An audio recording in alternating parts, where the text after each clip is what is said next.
الحمدللہ وکفا والصلاۃ والسلام علی عبادہ الذین اصطفیٰ خصوصاً علی افضلہم وخاتم النبیین محمد الامین وعلی آلہ واصحابہ اجمعین۔ اعوذ باللہ من الشیطان الرجیم، بسم اللہ الرحمن الرحیم۔ قال اللہ عز وجل فی کتابہ الکریم یسألونک عن الشہر الحرام قتال فیہ قل قتال فیہ کبیر وصد عن سبیل اللہ وکفر بہ والمسجد الحرام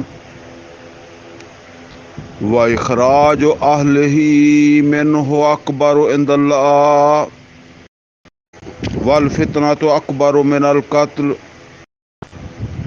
ولا یزالون یقاتلونکم حتی یردوکم عن دینکم ان استطاعوا ومن یرتد منکم عن دینہ فیمت وہو کافر فاولئک حبطت اعمالهم فی الدنیا والآخرہ واولئک اصحاب النار ہم فیہا خالدون۔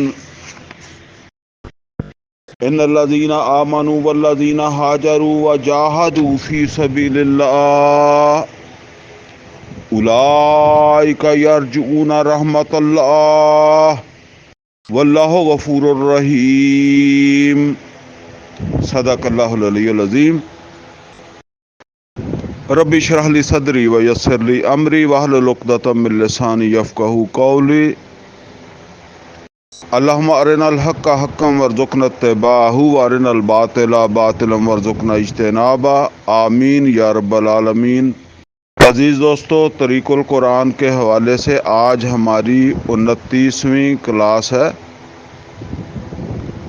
اور آج کی اس کلاس میں 29ویں کلاس میں ہم انشاءاللہ 2 آیتیں جو ہے وہ پڑھیں گے۔ آیت نمبر سورہ بقرہ کی آیت نمبر 217 اور 218۔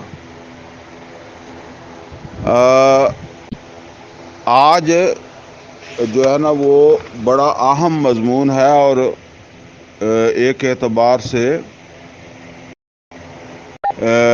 آگے یعنی یہ 2 آیتیں جب ہم پڑھ لیں گے تو اس سے آگے پھر ایک دوسرا مضمون شروع ہوگا، لہٰذا کافی کچھ باتیں ہیں جو اس کلاس کے اندر ضروری باتیں ہیں جن کو میں نے آپ حضرات کے سامنے عرض کرنا ہے۔ تو بس میں شروع کرتا ہوں، آخر پہ پھر ہم انشاءاللہ ان آیتوں کا ترجمہ کریں گے۔ پہلے میں کچھ وضاحتیں آپ کے سامنے جو وہ رکھ دوں۔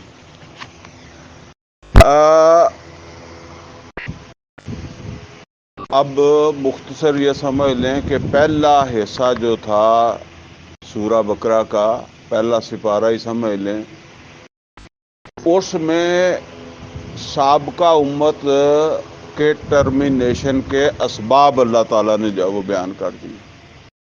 یہ اسباب تھے جس کی وجہ سے نئی امت یعنی امت محمد صلی اللہ علیہ وسلم لائی جا رہی ہے، اور وہ امت بنی اسرائیل یا امت موسیٰ ہٹائی جا رہی ہے۔ اچھا، اب اس امت کو جو ذمہ داری دی گئی وہ ہم نے پڑھا شہادت علی الناس۔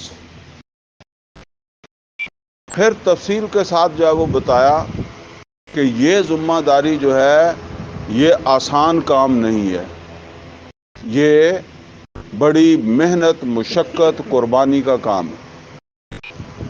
یا ایھا الذین آمنوا استعینوا بالصبر والصلاۃ ان اللہ مع الصابرین، یہ شروع ہوا۔ اب پھر مضمون جو چلا ہے نا وہ اس طرح چلا ہے کہ تھوڑے تھوڑے وقفے کے بعد جہاد، قتال جان و مال کی قربانی، اس کا ذکر آیا ہے، اور اس کے آگے پیچھے کیا ذکر آیا؟ حج کا ذکر آیا۔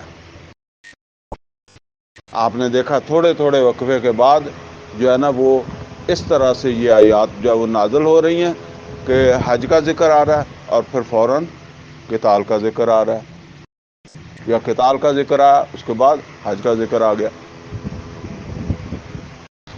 میں نے یہ سمجھا چکا ہوں کہ یہ ایک دونوں چیزوں کا آپس کے میں بڑا گہرا تعلق ہے، اس لیے کہ حج جو ہے وہ مکے جائے بغیر نہیں ہوتا، اور مکے جانے کا مطلب جنگ ہے، اور جنگ میں بھی خاص طور پہ اللہ تعالیٰ نے جس پہلو کو زیادہ بیان کیا نا وہ قربانی ہے۔ تمہیں قربانی دینی پڑے گی، تمہیں جان مال قربان کرنا پڑے گا۔ اس طرح اللہ تعالیٰ، یہ سورہ بقرہ جو ہے اس کا نزول کب شروع ہوا ہے؟ ہجرت کے بعد، اور غزوہ بدر سے پہلے یہ سورت مکمل ہو گئی ہے۔ میں کہا کرتا ہوں کہ یہ سورت مسلمانوں کو پکڑ کر غزوہ بدر کے کنارے لے آئی، اس سے آگے کی جدوجہد اس میں نہیں ہے۔ وہ پھر سورہ انفال یا کسی دوسرے مقام پر آپ کو مل سکتی ہے، یہاں نہیں ہے۔ یہاں بس اتنی ہے کہ یہ بات واضح کر دی گئی ہے کہ جنگ تمہیں کرنی پڑے گی۔ پچھلی دفعہ ہم نے پڑھا تھا نا، کتب علیکم القتال وہو کرہ لکم عسیٰ ان تکرہوا شیئا وہو خیر لکم عسیٰ ان تحبوا شیئا وہو خیر لکم وہو شر لکم واللہ یعلم وانتم لا تعلمون۔ یہ بات واضح کر دی۔ اچھا، اب یہ جو دو ٹوک بات واضح کر دی اور اس کے لیے قربانیاں بھی بتا دی، مطلب کیا ہے کہ اگر یہ کام تم نے اپنا فرض سمجھا ہے، کون سا؟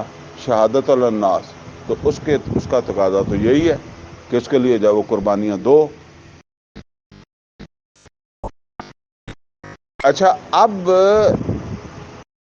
مدینے نبی صلی اللہ علیہ وسلم نے آنے کے بعد پھر کیا حکمت عملی اپنائی؟ مدینے آنے کے بعد نبی صلی اللہ علیہ وسلم نے، اب دیکھیں یہ ہے اللہ کے احکامات، اور ان مقاصد کو پورا کرنے کے لیے اللہ کے رسول ایک حکمت عملی اختیار کر رہے ہیں۔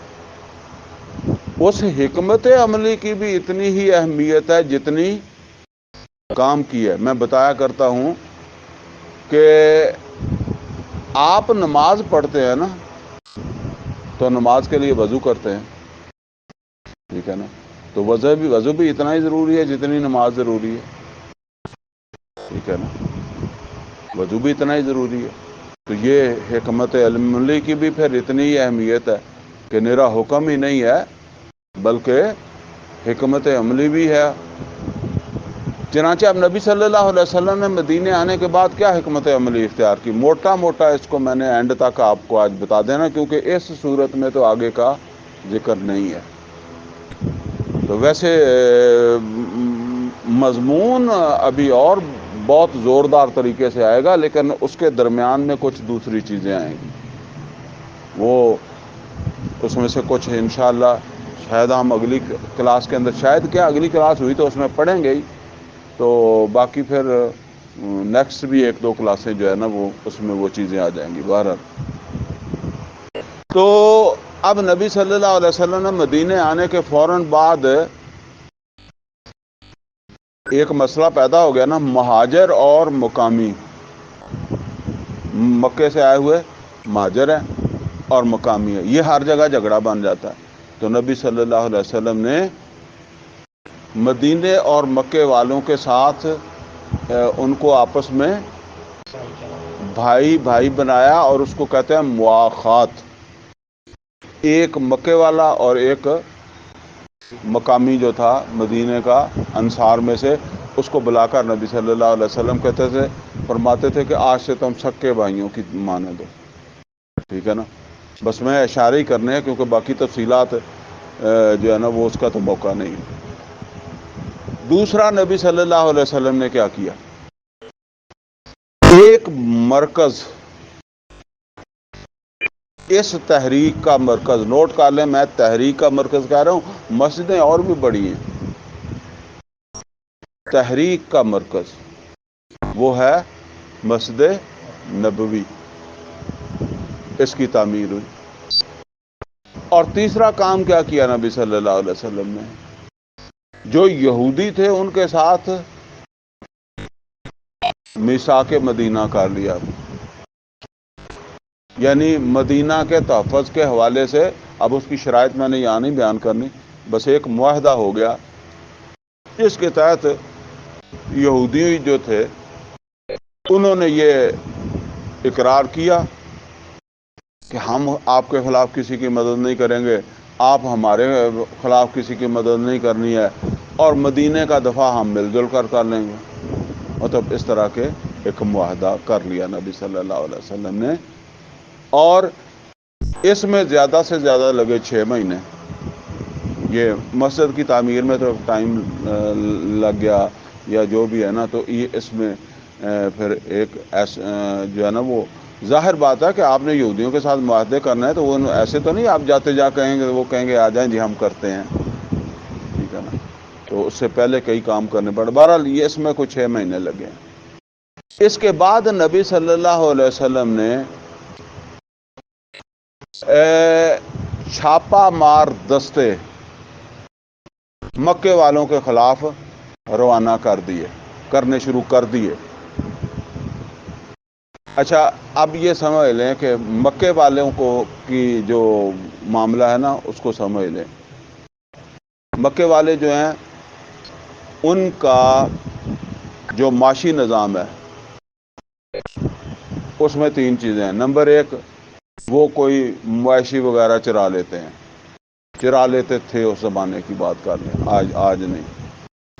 اچھا، وہ نبی صلی اللہ علیہ وسلم نے بھی بکریاں چرائیں، اس طرح ہوتا تھا۔ دوسرا، وہ جو خانہ کعبہ تھا وہ بھی ایک بہت بڑا انکم کا ذریعہ تھا۔ آپ کو پتہ ہے کہ لوگ حج کے لیے جاتے ہیں، عمرے کے لیے، سارا سال لوگ زیارتیں کرنے کے لیے، ایسے ہی عبادت کے لیے جا رہے ہیں، اور کچھ نہ بھی ہو، جو چڑھاوے وہاں جا کر چڑھاتے ہیں، ان کے بت ہیں، ان کو جو نذرانے دیتے ہیں، وہ کون لے کر جاتا ہے؟ تو مکے والوں کے ہی ہیں نا۔ جب آپ جا کر کسی مزار کے اوپر کوئی چڑھاوا چڑھا کے آ جائیں تو وہ چڑھاوا کس کا ہوتا ہے؟ انہی کا ہی ہے نا۔ تو یہ پھر آپ تقسیم کر لیتے تھے آپس میں ان کا ایک۔ اس کے علاوہ یہ تھا کہ جو جا رہا ہے اس نے وہاں رہنا ہے، اخراجات کرنے ہیں، وہاں دکانوں سے کاروبار ہے نا، وہ کس کا ہے؟ وہ بھی مکے والوں کا ہے، ٹھیک ہے نا۔ اب آپ جاتے ہیں، وہ کوئی کھجوریں خریدتے ہیں، کوئی تسبیحیں خریدتے ہیں، کوئی جانمازیں خریدتے ہیں، تو وہ کس کی بکتی ہیں؟ اب ان کو اتنی ضرورت نہیں رہی، لیکن اس وقت یہ بڑا ایک، یا وہاں جا کر آپ قربانی کا جانور خریدیں گے، ٹھیک ہے، وہ بھی انہی کا بکے گا۔ تو باقی ہر آدمی کی ضروریات ہیں، وہ اس نے وہاں لینا دینا سارا ان کا۔ اگر مکان کرائے پر اس زمانے میں تو شاید نہیں تھا یہ سلسلہ، اب تو جا کر آپ کو رہائشیں بھی تو کرائے پر ہی لیتے ہیں نا، تو سارا معاملہ ہے یہ بھی۔ یہ 2 چیزیں ہو گئی ہیں، یعنی ایک یہ خانہ کعبہ ہے ذریعہ ان کا آمدنی کا، ایک وہ بکریاں چرانا ہے، تیسرا ہے تجارت۔ اچھا، تجارت بھی 2 طرح کی ہے۔ ایک تجارت جو ہے نا وہ ہے جو اپنی بندہ کرتا ہے، ٹھیک ہے نا۔ ایک ہے صرف مال لے جانا اور لے آنا اور کرایہ لے لینا، جس طرح یہ آج کا ٹرک ڈے چلتے ہیں نا، ٹرک یعنی مال کسی کا ہے، اب انہوں نے لے کر جانا ہے کرایہ۔ اچھا، اب یہ جو زمانہ تھا نا، اس زمانے میں یورپ اور ایشیا کے درمیان ابھی اتنی ترقی سائنس نے نہیں کی تھی کہ ڈائریکٹ تجارت جو ہے نا وہ، کیونکہ سمندر تھا، اتنا سمندر میں سے کس طرح وہ اس طرح کے جہاز نہیں بنے تھے، تو ڈائریکٹ ٹریڈ نہیں تھی۔ تو ایشیا اور یورپ کے درمیان جو تجارت ہوتی تھی نا، وہ اس طرح ہوتی تھی کہ خشکی کے رستے سامان جو ہے نا وہ اس علاقے سے چلا جاتا تھا یمن کی بندرگاہ پر، عدن کی بندرگاہ جو ہے نا، خشکی کے راستے یا سمندر کے راستے اس بندرگاہ پر چلا گیا۔ کس بندرگاہ پر؟ یمن کی عدن کی بندرگاہ سے وہاں چلا گیا۔ اچھا، اب وہاں سے اس شام مال نے کہاں جانا ہے؟ شام، لیکن درمیان میں ہے عرب صحرا، اور کسی کی حکومت نہیں ہے، کوئی جس طرح آپ کہیں کہ اب چولستان، اب تو اتنے وسائل ہیں نا کہ چولستان میں بھی فوج جاتی ہے آتی ہے، تو اس طرح اس وقت تو ممکن نہیں تھا نا، اسی وجہ سے یہاں کسی کی حکومت نہیں تھی۔ اچھا، اب یہاں سے پھر یہ سامان جو ہے نا وہ اٹھا کر لے جاتی تھی قوم سبا۔ سبا کا نام سنا؟ وہ قوم سبا جو ہے نا وہ سامان اٹھا کر کدھر لے جاتی تھی؟ شام۔ تجارت پر ان کا ہولڈ تھا، وہ سامان یہاں سے لے جاتے تھے شام، اپنی تجارت بھی کر لیتے ہوں گے، وہ کرائے کا بھی لے جاتے ہوں گے، اور وہاں اب جو اس علاقے کے وپاری ہیں جنہوں نے سامان بھیجنا، انہوں نے اپنا سامان کہاں بھیج دیا؟ یمن۔ اب یہاں یمن سے پھر وہ اس طرح جا رہا ہے اونٹوں کے اوپر شام، اور وہاں سے جو اس علاقے سے سامان ادھر آنا، ایکسپورٹ امپورٹ جو ہوتی ہے، وہ جو آنی ہے وہ وہاں سے اٹھائیں گے اور یمن لے آئیں گے، اور یہاں سے پھر آگے وہ اپنی اپنی جو بھی سمتیں ہیں اس طرف چلا جائے گا سامان۔ اس طرح تجارت ہوتی تھی۔ اچھا، وہ قوم سبا جو ہے ڈوبی ہے نا، برباد ہوئی ہے، تو یہ ٹریڈ کس کے ہاتھ میں آ گئی؟ قریش کے ہاتھ میں آ گئی۔ اچھا، باقی جتنے بھی لوگ تھے نا، ان کی تجارت جو تھی مخدوش ہی تھی، خطرے میں ہی رہتی تھی۔ اس کی وجہ کیا ہے؟ رستے میں کہیں ڈاکو پڑ گئے، کوئی اور ہو گیا، ان کو بڑے حفاظتی، جس طرح یہ بسوں میں بھی دو دو گارڈ جانے لگ گئے تھے نا، تو جو ہے نا وہ اس طرح حفاظتی دستے بھی ساتھ لے کر جانے ہیں۔ اب حفاظتی دستوں کو تنخواہیں بھی تو دینی ہے کہ نہیں دینی، ان کا بھی خرچہ علیحدہ سے پڑ گیا، تو وہ کہاں سے پورا ہونا ہے؟ کرائے سے، یا اگر اپنا مال ہے تو پھر وہ اپنی آمدنی سے، نفع سے ہوگا، نہیں تو کرائے سے، کرایہ زیادہ لیں گے وہ۔ قریش کو یہ سہولت حاصل تھی کہ ان کے جو تھا نا، کیا اس کو کہتے ہیں، قافلہ، اس کو کوئی نہیں لوٹتا تھا۔ اس کی وجہ کیا تھی؟ قریش کو ایک تحفظ حاصل تھا خانہ کعبہ کی وجہ سے۔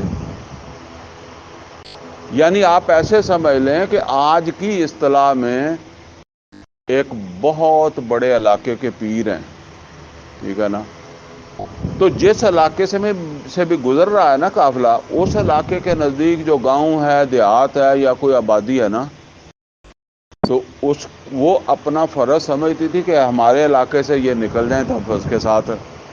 کیوں کہ یہ پھر ہمیں ہمیشہ کے لیے ایک تانا بھی بن جائے گا، اور ہم نے تو ہمارا ان کے بغیر گزارا نہیں ہوتا، ان کا ہمارے بغیر گزارا ہو جائے گا، ٹھیک ہے نا، قریش مکہ کا گزارا ہو جائے گا، ہمارا نہیں ہوتا۔ لہٰذا وہ اسے اپنے اوپر سمجھتے تھے کہ لہٰذا ان کو گارڈ شارڈ کی ضرورت نہیں ہوتی تھی، جیسے گئے الٹا جہاں کہیں رات آ گئی ہے، بیٹھ گئے ہیں، پڑاؤ کر لیا ہے، تو خدمت کے لیے بھی آ جاتے تھے دائیں بائیں سے لوگ، آتے جاتے ان کو ویسے بھی پیسے ویسے دے دیتے تھے۔ جیسے کوئی آدمی ہے نا جو خود نہیں مکہ آ سکتا، یا اس نے دیر سے آنا، تو وہ بھی کچھ نہ کچھ اگر وہاں قربانی یا کوئی چڑھاوا چڑھانا چاہتا ہے تو ان کو پکڑا دے گا، اور بڑے معتبر ذرائع ہے نا کہ بھئی اب تو ان کو ہی پکڑا دیا ہے، مولویوں کو ہی حوالے کر دیا ہے، متولیوں کے حوالے کر دیا ہے، تو پہنچے گا ہی پہنچے گا، تو اس طرح بھی ہوتا تھا۔ اچھا، دوسرے لوگ جو تھے وہ بھی تجارت کرتے تھے، لیکن ان کو مسئلہ یہ تھا کہ ایک تو ان کو کوئی مال نہیں دیتا تھا، کیونکہ ظاہر ہے ان کو مال دینا رستے میں خطرے کا باعث بن جائے گا، پھر ان کے کرائے بھی زیادہ، تو یہ ان کا پھر ہولڈ تھا تجارت کے اوپر۔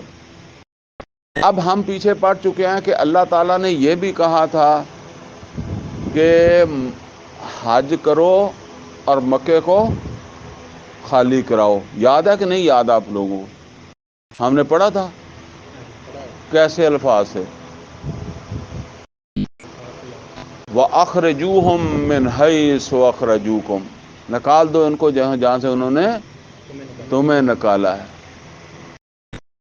تو یہ اب ان کو نکالنا بھی ہے، اور ساتھ کیا تھا، وَلَا تُقَاتِلُوهُمْ عِندَ الْمَسْجِدِ الْحَرَامِ، ان کے ساتھ جنگ مسجد حرام جا کے نہیں کرنی ہے۔ تو اب دونوں کو آپ جوڑیں کہ جنگ وہاں نہیں کرنی جا کر، اور ان کو وہاں سے نکالنا ہے۔ اگرچہ وہاں یہ بھی بتا دیا گیا حَتَّى يُقَاتِلُوكُمْ فِيهِ، یعنی اینڈ تو نکالنے کے لیے جانا ہی پڑے گا، پھر وہ اینڈ والی بات ہے، حتیٰ کہ وہ اسے مورچہ بنا کے بیٹھ جائیں تو پھر تو وہاں بھی جانا پڑے گا، کیونکہ نکالنا جو ہے۔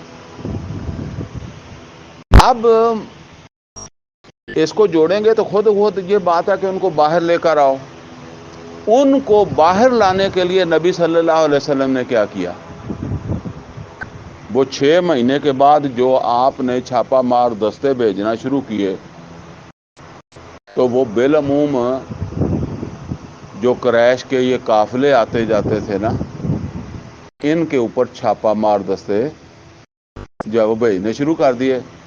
ظاہر ہے جب وہ دیکھیں، یہ اتنی بڑی بات ہے کہ جس طرح کہتے ہیں نا کہ ایک احترام بنا ہوا ہوتا ہے، چودھری صاحب یا ملک صاحب، کوئی اور بڑا آدمی ہے، پگڑی باندھی ہوئی ہے، اس کی عزت بنی ہوئی ہے، لیکن ایک دفعہ کوئی آدمی اٹھ کے اسے گالی دے دے بھری مجلس میں، پھر اس کے ساتھ جو مرضی ہو جائے، اور وہ چودھری صاحب کی عزت واپس نہیں آتی، ٹھیک ہے نا۔ تو وہ اب مکے کے لوگ بھی اس بات کو سمجھتے ہیں کہ ایک طرف تو یہ دیکھیں معاشی چیزیں جو خطرات ہوتے ہیں نا، ان کو بندہ بہت فیل کرتا ہے۔ آپ نے دکان بنائی ہے، پاس آ کے کوئی اور دکان بنا لے تو یہ آپ جس طرح کی آپ کی دکان ہے نا، وہی چیزیں کوئی دوسرا بیچنے لگ جائے تو پھر آپ کو پریشانی ہے اس کی۔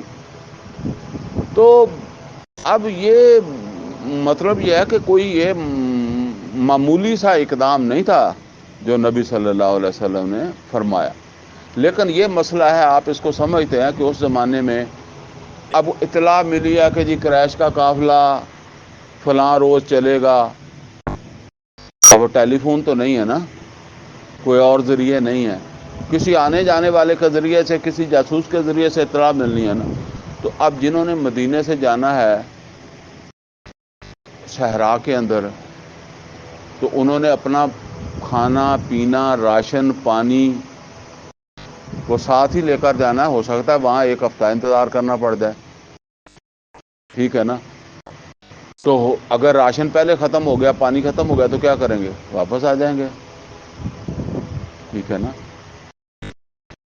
قافلے کو کسی وجہ سے دیر ہو گئی ہے، کوئی مسئلہ بن گیا، تو وہ اگرچہ نبی صلی اللہ علیہ وسلم نے بدر سے پہلے 8 چھاپا مار دستے روانہ کیے، لیکن باقی تو کوئی خاص جو ہے نا، وہ جسے میں نے بتایا، کوئی اس طرح کے حالات نہیں بنے کہ آمنا سامنا ہوتا، لیکن 2 ان میں سے جو تھے نا، وہ غزوہ بدر کا باعث بن گئے۔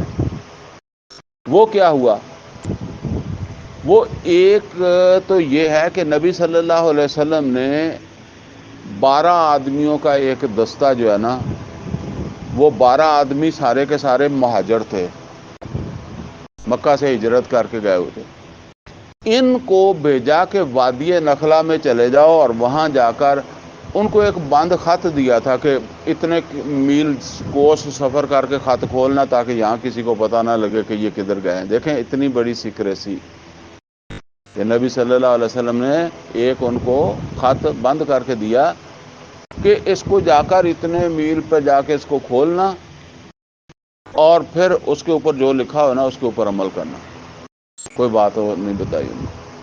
خیر جو وہ اس پہ انہوں نے جا کے کھولا، وہ 12 صحابہ تھے مہاجر، کیونکہ یہ بہت خطرے میں جا رہے تھے۔ بالکل مکہ کے باہر ایک، یعنی حدود حرم سے باہر ایک وادی تھی جس کو وادی نخلا کہتے تھے۔ نبی صلی اللہ علیہ وسلم نے فرمایا کہ یہاں جا کے بیٹھ جاؤ اور ہمیں قریش کے قافلوں کی جاسوسی کرو۔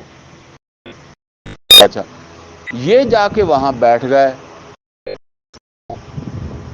اچھا، وہ جہاں مطلب یہ وادی نخلا وہ جگہ تھی جہاں یمن سے آنے والے قافلے گزرتے تھے۔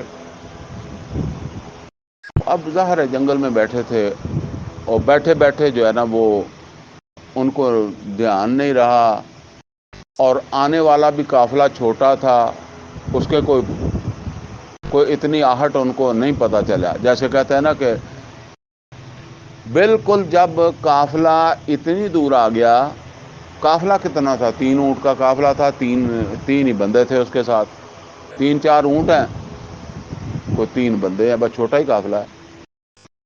لیکن وہ بندے کہاں سے ہیں؟ مکہ سے، اور یہ کہاں سے ہیں؟ 12 کے 12 یہ بھی مکہ سے ہیں۔ تو انہوں نے ان کو دیکھ لیا، تو انہوں نے بھی ان کو دیکھ لیا، یعنی دیکھتے ہی انہوں نے پہچان لیا فلاں فلاں بندے ہیں۔ اب ان کے لیے مسئلہ بن گیا کہ اگر ان کو چھوڑتے ہیں تو یہ کہاں جا رہے ہیں؟ مکہ۔ تو مکہ میں جا کر یہ نہیں بتائیں گے کہ وہاں وہ تو اتنے بیٹھا انہوں دا گینگ پورا، تو وہ بتائیں گے تو وہاں سے آئیں گے اور وہ پھر ہمیں ماریں گے یا جو بھی کریں گے ہمارے ساتھ۔ ان کو جانے سے روکتے ہیں۔ کیسے روکیں؟ روکنے کے لیے انہوں نے ان پر حملہ کر دیا، قافلے پر۔ اچھا، ایک آدمی قتل ہو گیا، جو ہے نا وہ ایک آدمی جو ہے نا وہ نہیں بلکہ ایک آدمی پکڑا گیا، 2 بھاگ گئے۔ اچھا، وہ جب بھاگے تو اس کے پیچھے بھاگے دوسرے صحابہ، ظاہر ہے انہوں نے ان کو روکنا تھا۔ دوڑتے دوڑتے، یہ کوئی عصر کے بعد کا وقت تھا، یعنی عصر کے بعد کا وقت تھا، کچھ شاید ان کو نہیں امکان ہوگا کہ کوئی ادھر آئے گا، تو یہ بہرحال کوئی ایسی صورتحال بن گئی۔ تو وہ دوڑتے دوڑتے نا پیچھے لگے ہوئے تھے ان کے صحابہ کرام، تو وہ دونوں جو تھے نا وہ حدود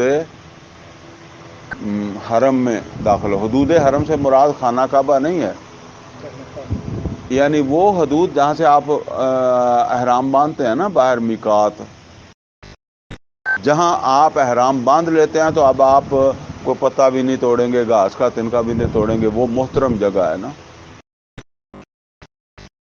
اس میں وہ داخل ہو گئے۔ جو محترم جگہ ہے جہاں وہ قتل نہیں کرتے کسی کو، یا کوئی اس طرح کا کام نہیں کرتے، کسی کو تکلیف نہیں دیتے۔ لیکن ان کو تو پھر اپنا مسئلہ تھا۔ جب داخل ہوئے نا تو مغرب کا وقت ہو گیا، دوڑتے دوڑتے اتنا ان کے پیچھے دوڑے وہ آگے، مغرب کا وقت ہو گیا۔ جب ایک صحابی جو ہے نا وہ ایک کے سر پر پہنچ گیا تو اس نے پیچھے سے مارا، برچا یا تلوار جو بھی تھی ماری، اس کو قتل کر دیا۔ ایک پکڑا گیا، ایک قتل ہو گیا۔ لیکن قتل کہاں ہو رہا ہے؟ حدود حرم میں، ٹھیک ہے نا، محترم ہو اس کے اندر قتل ہو رہا ہے۔ یہ نہیں کہ آپ سمجھے مکہ شہر میں جا کے نہیں ادھر ہی، لیکن وہ حدود جو تھی نا وہ اس میں نہیں ہونا چاہیے تھا، وہ قتل کر دیا۔ اور تیسرا تو بھاگ ہی گیا پھر۔ اچھا، اس نے جا کر جو ہے وہ بتا دیا وہاں ہے۔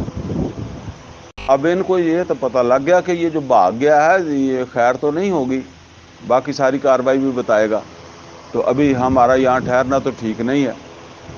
تو بہرحال ایک بات اور سمجھ لیں کہ جب وہ آدمی قتل ہوا تو کون سا ٹائم تھا؟ مغرب کا۔ تو اسلامی تاریخ کب بدلتی ہے؟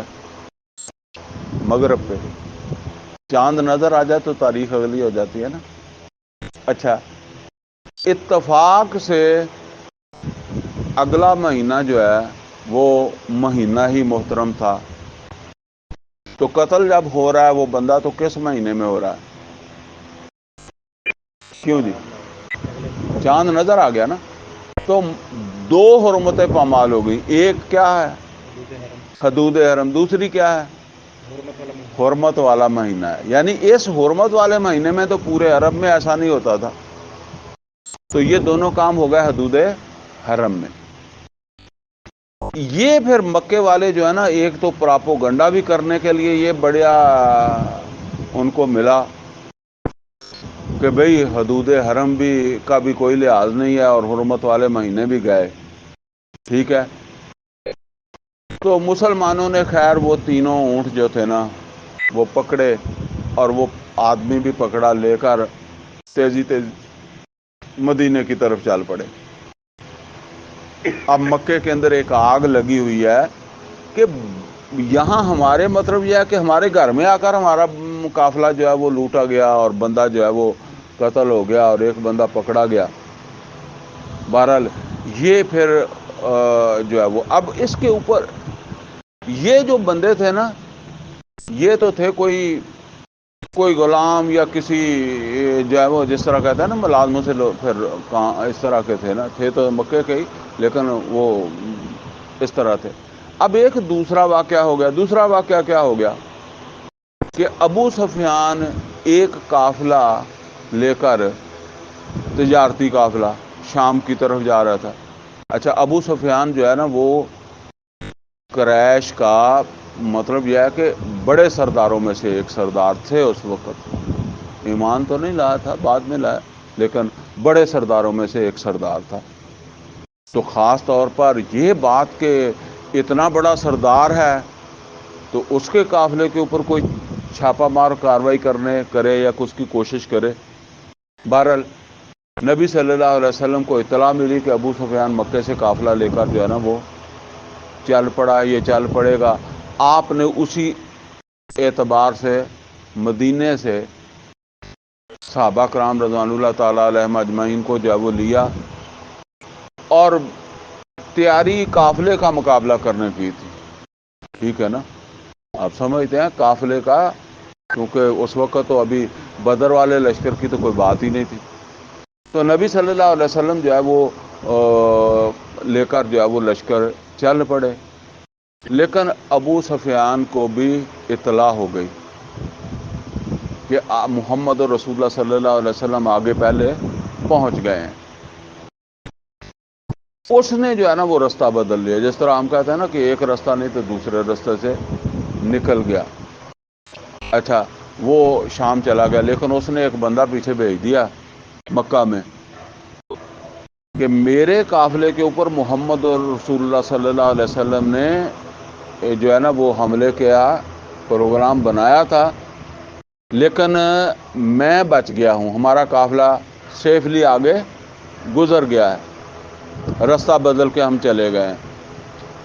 لیکن ایک تو ہم نے واپس بھی آنا ہے، وہاں سے بھی ہمارے پاس آئیں گے تو مال ہوگا، اور دوسرا یہ ہے کہ یہ تو پھر اب روز روز کا کام ہو گیا ہے۔ اچھا، مکے میں پہلے ہی ایک مسئلہ تھا اور دوسرا یہ، اور اس کے اوپر پھر وہاں سے 1000 آدمی کا لشکر لے کر جو ہے نا وہ نکلا ہے ابو جہل۔ اچھا، اب یہ قافلہ تو چلا گیا تھا، نبی صلی اللہ علیہ وسلم انتظار کر رہے تھے کہ ابو سفیان کا قافلہ واپس آئے گا تو ہم اس کو روکیں گے، اور ابو سفیان کا قافلہ تو ابھی وہاں شام سے چلا بھی نہیں تھا، یا چلا ہوگا تو رستے میں ہوگا، لیکن اللہ تعالیٰ نے وحی کر دی نبی صلی اللہ علیہ وسلم پر کہ ایک قافلہ وہ ہے جس کے انتظار میں آپ بیٹھے ہیں۔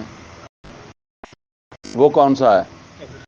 ابو سفیان کا تجارتی قافلہ، اور دوسرا وہ لشکر ہے جو مکے سے چل پڑا ہے پوری تیاری کے ساتھ، 1000 کا لشکر، ٹھیک ہے نا۔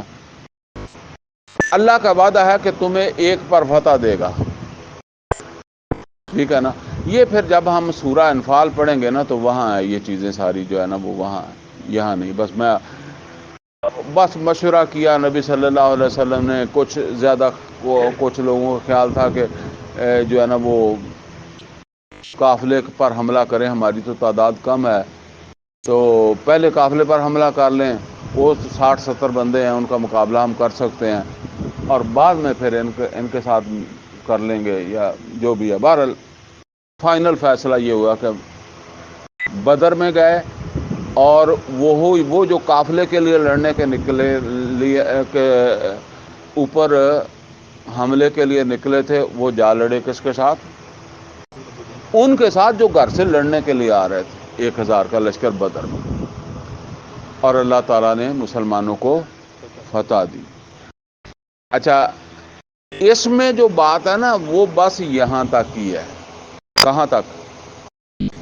وہ وادی نخلا والا جو واقعہ تھا نا، جس کا سبب پھر بن گیا، مطلب یہ ہے کہ بات جسے کہتے ہیں کہ ایک جنگ کی بنیاد بن گئی، وہ بھی ہم پڑھیں گے تو پھر آپ کو سمجھ بھی آئے گا۔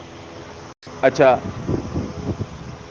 اب وہ یہاں یہ بھی سمجھ لیں، جب مسلمان واپس آئے، کون سے مسلمان؟ وہ 12 آدمی، تو بعض لوگوں نے اس بات کو جو ہے وہ ناپسند کیا، ٹھیک ہے نا۔ اور وہ ناپسند کرنے کی وجہ کیا تھی؟ چلیں خیر، اس کو ابھی وہ آیتیں پڑھیں گے تو ہم اس میں پڑھیں گے، لیکن میں اب اس کو ملا دوں۔ بدر ہو گئی نا، تو میں اس کو ذرا اینڈ تک آپ کو پہنچا دوں موٹا موٹا۔ بدر میں مسلمانوں کو اللہ نے فتح دی، اور پھر یہ احد آ گئی سن 3 میں۔ یہ سن 2 کی بات ہے، 2 ہجری میں بدر ہے، سن 3 ہجری میں احد ہے۔ تو احد کے اندر کیا ہوا؟ احد میں مسلمانوں کو کافی قربانیاں دینی پڑی، لیکن وہ پھر ویسے ریکارڈڈ موجود ہے سورہ آل عمران، وہ کوئی پڑھنا چاہے تو وہاں، اور اس میں پھر تفصیل کے ساتھ یہ احد کا واقعہ موجود ہے، احد کا سارا تبصرہ وہاں موجود ہے۔ اچھا جی، اس کے بعد پھر سن 5 میں غزوہ خندق ہوئی ہے، جس میں وہ خندق کھود کر نبی صلی اللہ علیہ وسلم نے جو ہے نا وہ تحفظ کیا ہے۔ اچھا، اس کے بعد پھر سن 6 میں نبی صلی اللہ علیہ وسلم عمرے کے لیے تشریف لے کر گئے ہیں، تو وہ پھر عمرہ تو نہیں کرنے دیا انہوں نے، مکہ والوں نے، وہ صلح حدیبیہ ہو گئی۔ البتہ سن 7 میں پھر مسلمان جو ہے وہ عمرے کے لیے گئے ہیں، اور پھر وہ واقعہ آتا ہے، ڈیٹیل میں نہیں میں جا سکتا، وہ اس کا وقت نہیں ہے، کہ وہ صلح توڑ دی مکے والوں نے۔ کون سی صلح؟ صلح حدیبیہ۔ جب وہ توڑ دی تو اب صلح ختم ہو گئی، نبی صلی اللہ علیہ وسلم نے مکے کے اوپر حملہ کیا، اور سن 8 میں کیا کیا؟ مکہ کو فتح کر لیا۔ اچھا، اس کے درمیان وہ یہودی بھی باری باری جو ہے نا، وہ 3 قبیلے جو رہتے تھے، وہ بھی وقتاً فوقتاً مسلمانوں سے عہد شکنی کرتے تھے، تو ایک ایک کر کے ان کو بھی نکال دیا۔ اچھا، پھر وہ خیبر کی فتح بھی ہوئی، یہودیوں کو بھی عرب سے نکال دیا، مکہ فتح ہو گیا، اور پھر 2 سال جو ہے نا وہ یوں سمجھ لیں کہ اس میں اور چھوٹے موٹے جو بھی علاقے تھے وہ فتح ہو گئے، اور سن 8 میں مکہ فتح ہوا، سن 9 میں حج آیا ہے، لیکن نبی صلی اللہ علیہ وسلم نے سن 9 کا حج نہیں کیا۔ یہ بہت اہم بات ہے، 8 میں بھی حج نہیں کیا آپ نے۔ حج تو 8 میں بھی آیا تھا، کیونکہ رمضان میں مکہ فتح ہو گیا تھا نا، تو فتح کے بعد حج نہیں کیا نبی صلی اللہ علیہ وسلم۔ پھر سن 9 میں بھی حج نہیں کیا نبی صلی اللہ علیہ وسلم۔ اور سن 10 میں نبی صلی اللہ علیہ وسلم نے حج کیا ہے، اور یہ حج ہے ایک حکمران کا۔ محمد رسول اللہ صلی اللہ علیہ وسلم عرب کے حکمران ہے، حکمران بننے سے پہلے آپ نے حج نہیں کیا، یہ نوٹ کر لیں، ٹھیک ہے؟ اور یہی آپ کا آخری حج ہے، اسے ہی حجۃ الوداع کہتے ہیں۔ یعنی آپ نے اسی وقت ہی بتا دیا کہ لوگوں، ہو سکتا ہے دوبارہ تمہاری میری ملاقات اس مقام پر نہ ہو سکے، یعنی اگلے حج تک ہو سکتا ہے اللہ مجھے ٹائم نہ دے۔ تو کوئی مہینے ہیں، 2-2.5 مہینے، اس کے بعد نبی صلی اللہ علیہ وسلم رخصت ہو گئے دنیا سے۔ تو یہ پوری وہ جدوجہد ہے، البتہ میں نے بہت مختصر کر کے بتائی ہے، ٹھیک ہے نا؟ تو شاید ہماری کوئی مجبوریاں ہیں نا، پھر میں بات کو لمبا کروں تو پھر بھی وہ بہت دور چلی جاتی ہے۔ بس یہ سمجھ لیں، یہ میں نے آپ کو بتا دیا کہ نبی صلی اللہ علیہ وسلم اسی کام کے لیے آئے تھے۔ یعنی وہ جو میں کہا کرتا ہوں کہ جو نماز سے کام شروع ہوا تھا، نماز کی اللہ اکبر سے شروع ہوا تھا، تو وہ کہاں جا کر مکمل ہوا؟ اللہ کی حکمرانی کے قیام پر جا کر جو ہے وہ اس وقت فرمایا کہ میرا کام مکمل ہو گیا۔ الیوم اکملت لکم دینکم واتممت علیکم نعمتی وردیت لکم الاسلام دینا۔ چلیں جی، اب ہم نے اس کو جو شروع کر رہے ہیں نا، یہ دو آیتیں جو ہم نے اس کلاس میں پڑھنی ہے، تو اس میں آپ سمجھ رہے ہیں کہ مسلمانوں نے وادی نخلا میں ایک آدمی قتل کیا ہے۔ مہینہ کون سا ہے؟ حرمت والا۔ اور حدود کون سی ہیں؟ محترم، ٹھیک ہے نا؟ 2 حرمتیں پامال ہو گئی ہیں۔ اب یہ جب پہنچے ہیں مدینے، تو مدینے میں جو لوگ ہیں وہ کیا سمجھتے ہیں؟ ہاں، کچھ ایسے بھی سمجھتے تھے کہ حرمت کا خیال کرنا چاہیے کیونکہ وہ صدیوں سے کر رہے ہیں، لیکن کچھ اور بات بھی تھی۔ وہ اور بات کیا تھی؟ کہ یہ تو جنگ کو گھر لے آئے ہیں۔ دیکھیں نا، آپ نے پہلے وہ آیت پڑھی ہے، کتب علیکم القتال وہو کرہ لکم، تمہارے لیے جنگ کرنا فرض کر دیا گیا، وہو کرہ لکم، تمہیں ناگوار ہے۔ تو جس کو ناگوار گزرتا ہے تو وہ کیا سمجھتا ہے؟ کہتا ہے جنگ، یہ تو جنگ لے آئے۔ ان کو پتا ہے کہ اب وہ کیوں رکیں گے۔ دیکھیں نا، وجہ یہ ہے کہ اگر وہ روکتے ہیں، ان کی تو ایک قسم کی آپ یوں سمجھ لیں کہ پورے عرب کے اندر وہ اس طرح کی حکومت نہیں ہے جس کو ہم حکومت کہتے ہیں، لیکن ایک مذہبی حکومت ہے، وہ اس کی کیا وقت رہ جائے گی؟ ٹھیک ہے نا؟ وہ چودھری صاحب ہیں، جیرا مرضی ان کو گالی دے جائے، جو مرضی ان کو کچھ کر جائے، جو مرضی ان کے ساتھ کر لے، یہ کون سے چودھری ہیں؟ ٹھیک ہے نا بھئی؟ وہاں ان کے پاس کوئی فوج نہیں ہے، کوئی دوسری چیز نہیں ہے، لوگ صرف ایک احترام ہے نا جس کی وجہ سے اگر جو ہے نا وہ اتنا ان کا مقام بنا ہوا ہے، تو ایک نظام چل رہا ہے نا۔ تو اب تو وہ آئیں گے، لہٰذا اب جن کو جنگ اچھی نہیں لگتی تھی ان کو بھی اس سے پریشانی ہو رہی تھی، تو وہ اب ہوں گے کوئی 2-4 بندے اس طرح کے بھی، تو اب وہ نبی صلی اللہ علیہ وسلم کو جا کر کیا کہتے تھے؟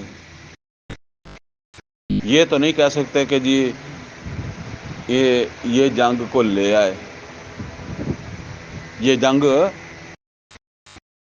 جنگ کو خرید لائے جیسے کہتے ہیں۔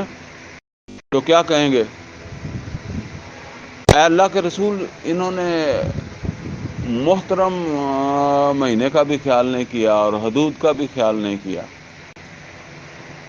یا سوال کا انداز کیا ہوگا جو یہاں سے پتہ لگتا ہے کہ اللہ کے رسول کیا ہمارے لیے حدود حرم کا احترام نہیں ہے؟ محترم مہینے کا احترام نہیں ہے؟ مطلب کیا ہے اس کا؟ کہ یہ جو جنہوں نے یہ عمل کیا ہے تو اس کا مطلب تو یہی بنتا ہے۔ فرمایا، اب دیکھیں اللہ تعالیٰ نے پھر اس پس منظر میں کیا بتایا۔ فرمایا یسألونک عن الشہر الحرام، اے محمد صلی اللہ علیہ وسلم یہ آپ سے پوچھتے ہیں حرمت والے مہینے کے بارے میں۔ کیا پوچھتے ہیں؟ قتال فی، کہ اس میں جنگ کا کیا حکم ہے، کیا مطلب ہے؟ مطلب تو میں نے ابھی بتا دیا۔ کہتے ہیں جی حرمت والے مہینے میں جنگ جائز ہو گئی ہے، کیا حکم ہے؟ اب جائز ہو گئی ہے، ایک سوال یا انداز۔ کل، تو اے نبی صلی اللہ علیہ وسلم ان سے فرما دیں قتال فیہ کبیر، اس میں جنگ کرنا بہت بڑا گناہ ہے، ٹھیک ہے نا، بہت بڑی بات ہے، بہت بڑا گناہ ہے، مطلب یہی ہے۔ لیکن ساتھ کیا فرمایا؟ وَصَدٌّ عَن سَبِيلِ اللَّهِ، روکنا اللہ تعالیٰ کے رستے سے، فی سبیل اللہ، وَصَدٌّ عَن سَبِيلِ اللَّهِ، روکنا اللہ تعالیٰ کے رستے سے، وَكُفْرٌ بِهِ، اور اللہ تعالیٰ کا کفر کر دینا، وَالْمَسْجِدِ الْحَرَام، اور مسجد حرام سے روکنا، وَإِخْرَاجُ أَهْلِهِ، اور اس کے رہنے والوں کو وہاں سے نکلنے پر مجبور کرنا ہے، ان کو اخراج پر مجبور کرنا، اکبر عند اللہ، اکبر عند اللہ، کیا مطلب ہے؟ سب سے بڑا ہے، یا اس سے بھی بڑا ہے، اکبر اس سے بھی بڑا ہے، کس سے بڑا ہے؟ ہاں، اس سے بھی بڑا ہے۔ اب دیکھیں نا، جیسے کوئی بات آ جائے تو آپ کہتے ہیں کہ ٹھیک ہے غلطی تو اس کی بھی ہے، لیکن جو انہوں نے کی ہے وہ تو اس سے بھی، یہ نہیں اللہ نے کہا کہ یہ کوئی اچھا کام ہے، اللہ تعالیٰ نے کہا کہ آپ ان کو یہ جواب دیں کہ یہ برا کام ہے، اچھا تو نہیں ہے کہ حرمت والے مہینے کا لحاظ نہ کیا جائے، یا حدود محترم حدود کا جو ہے نا وہ احترام نہ رکھا جائے۔ لیکن پہلی چیز وَصَدٌّ عَن سَبِيلِ اللَّهِ، اللہ کے رستے سے روکنا۔ ویسے سبیل اللہ، مسلمان جو جد و جہد کر رہے تھے وہ کیا کر رہے تھے؟ اللہ کے رستے کی طرف بلا رہے تھے، اللہ کے لیے جد و جہد کر رہے تھے، تو اس میں رکاوٹ کون ڈال رہا تھا؟ جی، مکے والے ڈال رہے تھے نا۔ اور دوسرا وَكُفْرٌ بِهِ، اور اللہ تعالیٰ کا کفر کرنا، اللہ کی بات نہ ماننا، یہ تو بہت ساری باتیں تھیں، ٹھیک ہے۔ پھر یہ بت رکھے ہوئے تھے تو کفر ہی کیا ہوا تھا نا۔ والمسجد الحرام، اور مسجد حرام سے روکنا، یعنی کیا مسلمان عمرہ کر سکتے تھے، حج کر سکتے تھے؟ ٹھیک ہے، جب مسلمان مکہ میں تھے اس وقت بھی تو ان کو پریشان کرتے تھے، تو فرمایا اور مسجد حرام کے ٹھیکیدار بن کے کھڑے بیٹھ جانا، دوسرے لفظوں میں سمجھ لیں، اور اس میں روکنا، اپنی مرضی سے کسی کو آنے دینا اور کسی کو نہ آنے دینا۔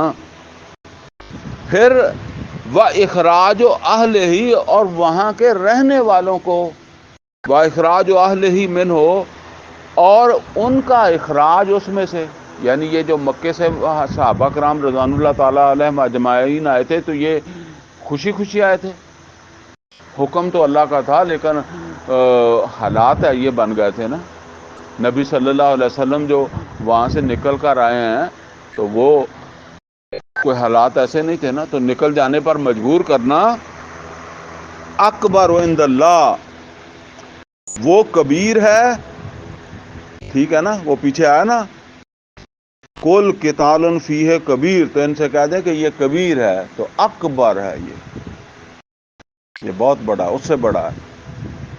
تو اس کا مطلب یہ ہے کہ اللہ تعالیٰ نے ان کے اس عمل کو ڈیفینڈ کیا، ٹھیک ہے نا.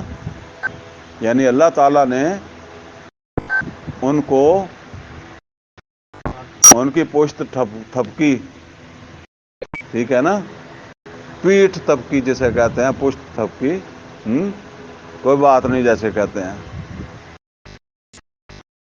والفتنہ تو اکبر من القتل، اور فتنہ، یہ فتنہ یہ کہیں بڑا ہے قتل سے.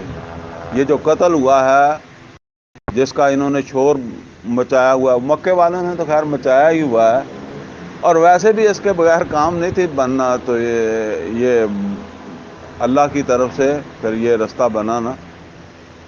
اچھا یہ چیز سمجھ لیں کہ بعض لوگ کہتے ہیں جی وہ نبی صلی اللہ علیہ وسلم نے اپنے دفاع میں ہی جنگیں لڑی ہیں. ایسی نہیں ہے. یہ تو ہم پیچھے پڑھ چکے ہیں کہ اللہ تعالیٰ نے حکم دیا ہے کہ ان کو نکالو جہاں سے انہوں نے تم کو نکالا ہے. تو یہاں ویسے اگر آپ دیکھیں بھی تو پہلے مسلمانوں نے ان کا بندہ قتل کیا ہے جو بدر کا باعث بنا. والفتنہ تو اکبر من القتل، اور فتنہ جو ہے، یہ فتنہ یہ قتل سے کہیں بڑا جرم ہے یا بڑا گناہ ہے. ولا یزالون یقاتلونکم، اور وہ باز نہیں آئیں گے تم سے جنگ کرنے سے. اللہ فرما رہا ہے کہ اچھا یہ کن کو فرما رہا ہے؟ جو جنگ سے کراہت کر رہے تھے نا، جو پیچھے بھی ان کا ذکر آیا، اور یہاں وہ کس حساب سے بات کر رہے تھے کہ انہوں نے جو قدم اٹھایا ہے یہ تو پھر جنگ بانی گئی ہے نا جسے کہتے ہیں، اب اس کو کوئی نہیں موڑ سکتا. یہ نہیں ہے کہ ان کی نیت میں کچھ ہوگا، کوئی بندے دو چار ہو سکتے ہیں، لیکن ان کی ایک خیال ہوگا نا کہ بھی ابھی ہماری تعداد کم ہے، ابھی ذرا دعوت کا کام ہو لے رائے ہی ہے نا کہ ابھی یہ تو ابھی بدر سے بھی پہلے کی بات ہے نا، بدر تو بعد میں ہو رہی ہے. اس وقت تک تو اور کوئی 10 بندے شامل ہی ہوئے ہوں گے. تو مطلب یہ ہے کہ ابھی ذرا ہم کچھ دیر دعوت کا کام کر لیں، اپنے آپ کو منظم کر لیں. ابھی ہم نئے تو ہجرت کر کے آئے ہیں، ابھی ہمارے پاس سامان بھی نہیں ہے، ٹھیک ہے نا، لڑائی کی تو کوئی بات نہیں. اللہ نے کہا کہ مکہ خالی کرواؤ، لیکن تیاری کے ساتھ ہی کرنا ہے نا.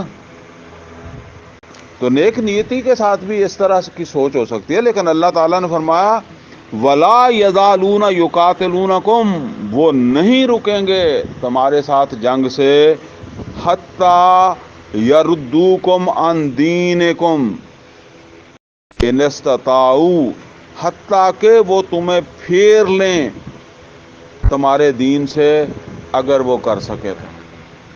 یعنی وہ جو جنگ سے تھوڑا اوائڈ کرنا چاہتے تھے نا، ان کو اللہ نے تنبیہ کی ہے کہ تم تو جنگ سے بچنا چاہتے ہو، تو وہ کبھی تم سے جنگ سے باز نہیں آئیں گے. ہاں، یعنی وہ ان کی تمہاری جنگ صرف ایک صورت میں ختم ہو سکتی ہے. وہ کون سی ہے؟ کہ تم اپنے دین سے پھر جاؤ، اسی دین پر چلے جاؤ. مطلب کیا ہے؟ سادہ انداز میں، ہاں، جنگ نہیں کرنا چاہتے تو مرتد ہو جاؤ. جنگ نہیں کرنا چاہتے تو کیا ہے؟ جنگ سے بچنا چاہتے تو اس دین سے پھر جاؤ. اس دین پر رہنا ہے تو پھر جنگ کرنی پڑے گی. پیچھے سارا بتایا نا، یا ایھا الذین آمنوا استعینوا بالصبر والصلاۃ ان اللہ مع الصابرین. وہ پوری 3-4 آیتیں. پھر اسی طریقے سے وہ آیت ہم نے پڑھی، ام حسبتم ان تدخلوا الجنہ ولما یأتکم مثل الذین خلو من قبلکم مستهم الباساء والضراء وزلزلوا حتى یقول الرسول والذین آمنوا معه متى نصر اللہ الا ان نصر اللہ قریب. تو اب یہاں یہ دیکھیں کون سا انداز ہے. مطلب یہ ہے کہ وہ تم سے باز نہیں آئیں گے. اگر وہ باز آئیں گے تو اس وقت جب وہ تمہیں، اگر وہ کر سکیں تو تمہیں اپنے دین سے پھیر لیں. اب اس کو میں اس طرح سمجھا رہا ہوں کہ کہا یہ جا رہا ہے کہ جنگ سے بچنے کا ایک ہی رستہ ہے کہ تم اس دین سے پھر جاؤ، اگر وارہ کھاتا ہے تو کر لو، ٹھیک ہے نا، نہیں تو پھر سیدھے ہو جاؤ۔ وَمَن يَرْتَدِدْ مِنْكُمْ دِینِهِ، اور جو کوئی تم میں سے اپنے دین سے، وَمَن يَرْتَدِدْ مِنْكُمْ عَنْ دِینِهِ، جو کوئی تم میں سے اپنے دین سے پھر گیا، مرتد ہو گیا، جنگ سے بچنے کے لیے جو کوئی اپنے دین سے پھر گیا، امن کی تلاش میں جو کوئی جنگ سے پھر گیا، یہ ذرا نوٹ کریں کیا انداز ہے۔ فَيَمُتْ وَهُوَ کافر، اور وہ مر گیا، مطلب یہ ہے کہ توبہ کے بغیر مر گیا، رجوع کے بغیر مر گیا، تو وہ کافر شمار ہوگا۔ یعنی بے شک وہ اپنے ایمان سے دستبردار ہو یا نہ ہو، وہ جنگ سے پیچھے ہٹ گیا، جنگ سے پھر گیا، بلکہ یہاں تو خیر کہا گیا، پیچھے بتا دیا نا کہ جنگ سے بچنے کا راستہ یہی ہے۔ تو اگر اس حال کے اندر وہ مر گیا کہ وہ اپنے دین سے ہٹا ہوا تھا، اور اگر تو توبہ تو کہتے ہیں نا کہ توبہ تو پھر آخری وقت تک ہے نا جس کی ہو جائے، لیکن اگر وہ توبہ کے بغیر مر گیا، وَهُوَ کافر، تو وہ کافر ہوگا۔ فَأُولَٰئِکَ حَبِطَتْ أَعْمَالُهُمْ فِي الدُّنْيَا وَالْآخِرَةِ، تو یہی وہ لوگ ہیں کہ جن کے اعمال زیرو ہو جائیں گے دنیا اور آخرت۔ بے شک اس نے ہجرت کی ہوگی، بے شک اس نے کتنی قربانیاں دی ہوں گی، حالانکہ اب تک کتنی قربانیاں دی ہوں گی، نمازوں سے تو پیچھے نہیں ہٹا۔ کراہت اسے کس چیز سے آئی ہے؟ نماز سے یا جنگ سے؟ جنگ سے۔ تو یہاں تو ہمیں تو ہو سکتا ہے 100% ہی جنگ سے کراہت ہو، تو ایسی صورتحال بنے گی تو پھر کراہت کا پتہ لگنا ہے نا۔ تو بہرحال فرمایا فَأُولَٰئِکَ حَبِطَتْ أَعْمَالُهُمْ فِي الدُّنْيَا وَالْآخِرَةِ، ان کے جو اچھے اعمال ہیں، کسی نے ہجرت کی ہوگی، کسی نے کچھ کیا ہوگا، کسی نے کیا کیا مصیبتیں برداشت کی ہوں گی، اس کے اعمال زیرو ہو گئے، حبط ہو گئے، نہ دنیا میں کام کے رہے نہ آخرت میں۔ وَأُولَٰئِکَ أَصْحَابُ النَّارِ، یہ پیچھے ہٹنے والے آگ میں جائیں گے۔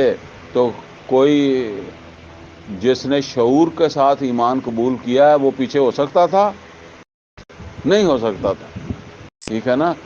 اللہ نے اس طریقے سے ان کو جو ہے وہ باندھا ہے۔ ہم فیہا خالدون، اور پھر اس آگ میں رہیں گے ہمیشہ۔ ان الذین آمنوا، بے شک وہ لوگ جو ایمان لائے، یہاں ویسے تو وہ سارے ایمان والے تھے، لیکن یہاں خاص طور پر ایمان والوں کی بات ہو رہی ہے۔ کن ایمان والوں کی؟ وہ جو 12 آدمی جا کے وہاں گئے تھے، یہ ان کی بات ہو رہی ہے۔